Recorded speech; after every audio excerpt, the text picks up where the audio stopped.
রহস্যজনক ঘটনায় চাঞ্চল্য ছড়িয়েছে শ্রীনগরে। রাবার এসিড খেয়ে এক মহিলার মৃত্যুর ঘটনায় এলাকা জুড়ে শোকের আবহ। ঘটনার প্রকৃত কারণ জানতে শুরু হয়েছে পুলিশি তদন্ত। শ্রীনগর থানাধীন জগল কিশোরনগর এলাকায় এই ঘটনাকে ঘিরে চাঞ্চল্য ছড়িয়েছে। জানা গেছে, রাবার এসিড খাওয়ার পর গুরুতর অসুস্থ হয়ে পড়েন ওই মহিলা। পরিবারের সদস্যরা দ্রুত তাকে উদ্ধার করে চিকিৎসার জন্য নিয়ে যান, তবে চিকিৎসকদের সমস্ত চেষ্টা ব্যর্থ করে তার মৃত্যু হয়। তবে কী কারণে তিনি রাবার এসিড খেলেন তা এখনো স্পষ্ট নয়। ঘটনায় একাধিক প্রশ্ন উঠছে। এদিকে খবর পেয়ে পুলিশ ঘটনাস্থল ও পারিপার্শ্বিক পরিস্থিতি খতিয়ে দেখে তদন্ত শুরু করেছে। মৃত্যুর প্রকৃত কারণ জানতে প্রয়োজনীয় তথ্য সংগ্রহ করা হচ্ছে। তদন্তের পরই পুরো বিষয়টি পরিষ্কার হবে। ঘটনা হয়েছিল তো রাত্রে প্রায় 10টা 7টার বাতার খাইতে করে বাড়ির খান্নাঘর থেকে ঘরে আসে। ঘরে আওয়ার পরে আমরা তো আলাদা ঘর আসলো, আমরা ঘুমাই সাথে।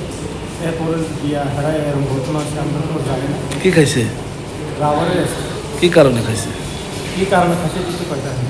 আমরা তো বড় আলাদা তো ঘুমাই গেছি। জগরইছিল কিছু ছিল না, দিছে পরে আমরা গিয়ে দেখছি। এরপরে এরকম ঘটনা দেখছি। প্রথম কোন হাসপাতাল নিয়েছিলেন? আনন্দনগর, উত্তর আনন্দনগর। তারপরে এরপরে কি নাম ওনার? যে মারা গেছে ওনার নাম কি? মারা গেছে মার নাম মিষ্টরানী দেবী। বয়স কত?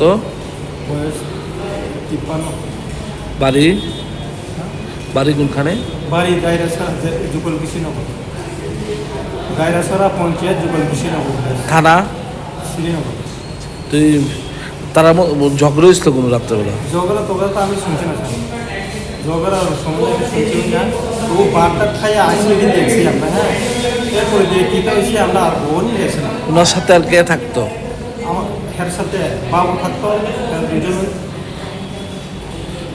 ওনার ছেলে মেয়ে কজন? আমি সব থেকে বড়, এরপরে আর দুজন বোন আছে আমার। ছোট একটা, সবটা আমার থেকে ছোট।